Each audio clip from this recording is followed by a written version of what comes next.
You lie there in the dark, eyes tracing invisible lines across the same ceiling that has watched you through so many restless nights. The room is quiet, but your mind is not.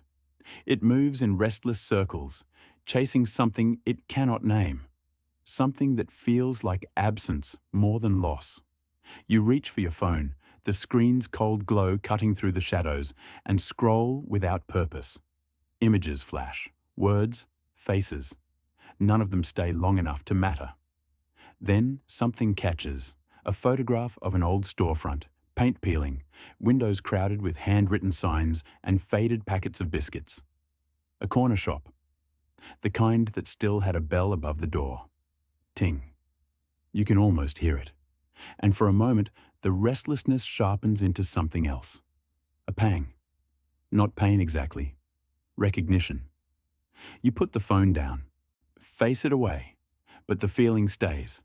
Modern life does not let things linger. It does not give time for recognition to build. Everything is instant. Tap your card, hear the beep, walk out. No one looks up. No one writes your name in a ledger. No one adds a small pencil line beside the running total and says nothing, because nothing needs to be said. You are complete in the moment of transaction. Then forgotten, efficient, clean, weightless. But weightless is not the same as free. You turn onto your side, pull the blanket higher. Breathe slowly. In through the nose, out through the mouth. Let the breath be longer than the thought. The restlessness is not loud tonight. It is low. A hum beneath the skin. A sense that nowhere holds your shape anymore. No place remembers how you take your tea. Or that you always buy the same brand of bread because the other one gives your youngest a rash. Or that you sometimes leave exact change when the queue is long and the owner is tired. No place keeps your tab. No place keeps you. And so you float. You float through supermarkets where the music is designed to make time disappear. You float through coffee chains where your name is written on a cup, but misspelled half the time. You float through apps that know your purchases better than any neighbor ever did, but know nothing of your face, your voice, your silences. Convenience has made everything smooth. Nothing catches, nothing holds, and after enough smooth days, the body begins to miss friction. Miss resistance, miss the small drag of being known. You close your eyes, not to sleep yet, just to listen. Listen to the quiet question underneath the restlessness. Why does this matter? Why does a simple tab, a small line in a worn notebook, feel like dignity? Because dignity is not granted by wealth or status. Dignity is granted by time, by showing up long enough for someone to decide, without paperwork, without score, without algorithm, that you are good for it, that your word is currency, that your presence is reliable, not perfect, not flawless, just reliable. Week after week, season after season, you paid when you could, you delayed when you couldn't, and the shopkeeper let it stand, not out of charity alone, out of relationship, out of the slow weaving of reciprocal lives. You exhale, long, slow. The modern world has tried to replace that weaving with systems. Credit scores, loyalty points, data profiles. Systems are fast.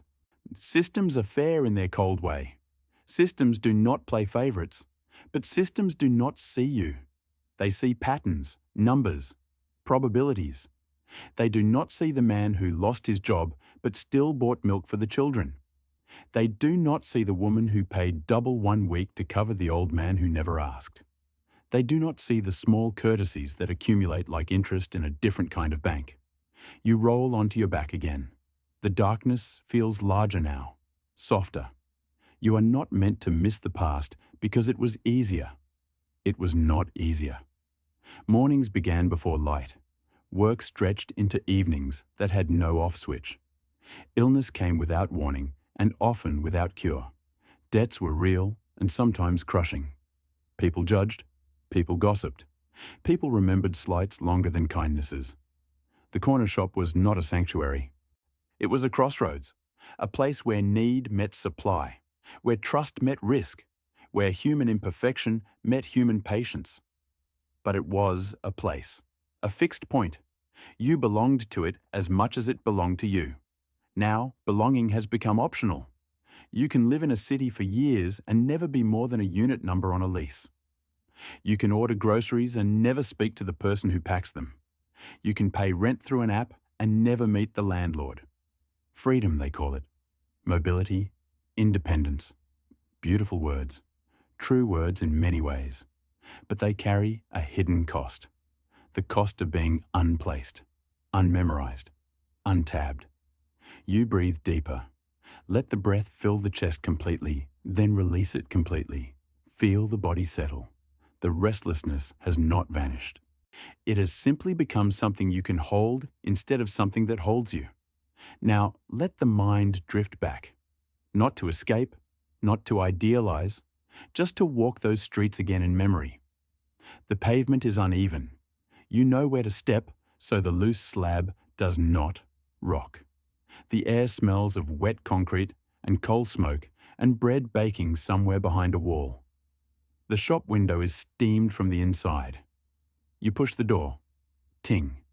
The sound is small but distinct. It announces you without fanfare. The shopkeeper, call him Mr. Ahmed or Mrs. Gupta or old Mr. Lefebvre, glances up from the counter, nods once. The nod is not elaborate. It is economical. It says, I see you. You are expected. You are part of the day. You move through the narrow aisles. The shelves are crowded but logical. Everything has its place because someone put it there by hand. No bright lighting designed to stimulate. Just daylight through dusty glass, supplemented by a single bulb when needed. You take what you came for: a loaf, a pint of milk, a packet of tea, perhaps a small tin of condensed milk for the child who likes it in porridge. You carry the items to the counter. Set them down gently. Mr. Ahmed rings them up on the old register. The keys are worn smooth. The drawer opens with a soft metallic clunk. He looks at the total. Looks at you. On the book? You nod. He opens the ledger. The pages are yellowed, edges soft from use. He finds your name, not by scrolling through a database, but by running his finger down the column until he reaches the familiar handwriting. He writes the date, the amount, a short horizontal line, closes the book. Nothing more. You leave. Ting. The door shuts behind you. The street resumes. But you carry something intangible, a small restoration. Dignity renewed not by payment, but by postponement, by being trusted to return. That trust was not blind. It was earned in small increments. You paid most weeks. You delayed some weeks. You once brought extra eggs when the hens were laying well and the shop was short. You swept the step when the shopkeeper's son was ill. Small gestures, unremarkable. But they accumulated. They became proof. Proof that you were part of something larger than a single transaction. Proof that your life had texture here. You feel your own breath now. Slow waves. Let us stay in that texture a while. Let us feel the weight of small belongings.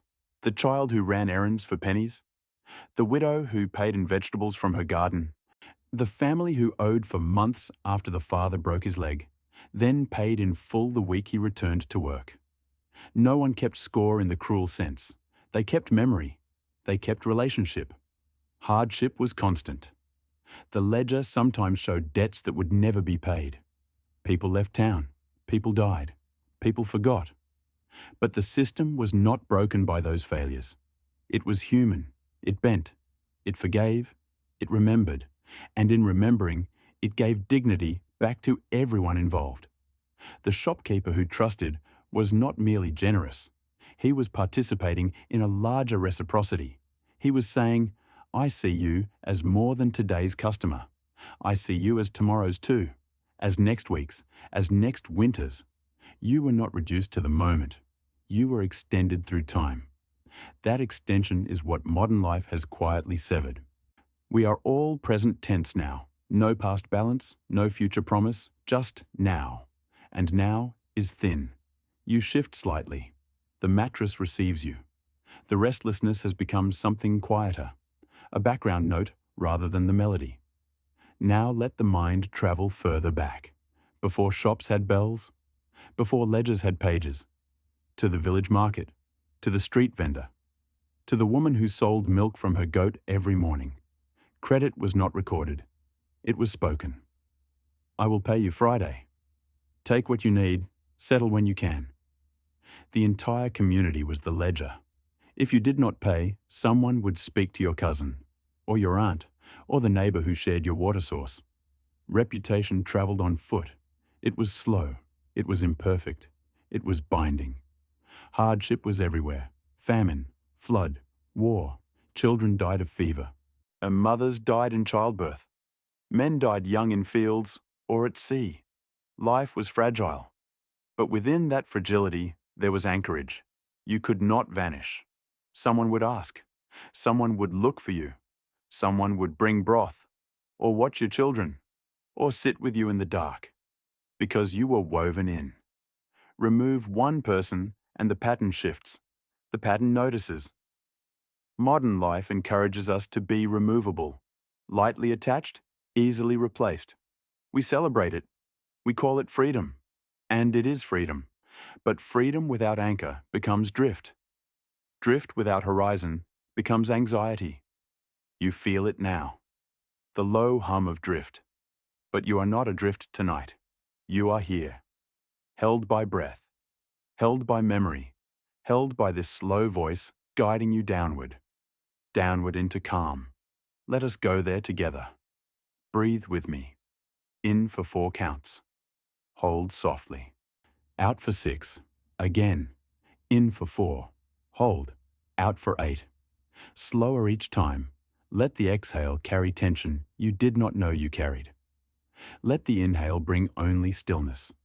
The body knows how to rest. It has always known.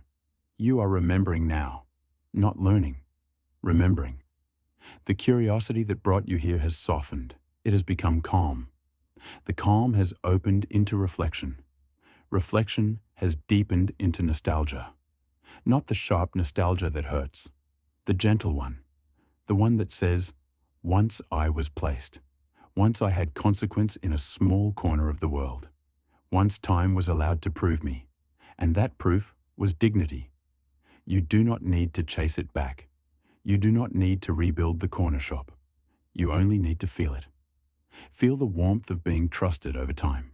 Feel the quiet power of being known slowly. Now let the nostalgia soften further. Let it become dissolution. Not loss, not erasure, dissolution.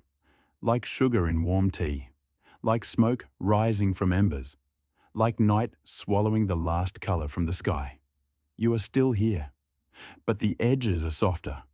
The need to be anywhere else is fading. The need to prove anything is fading.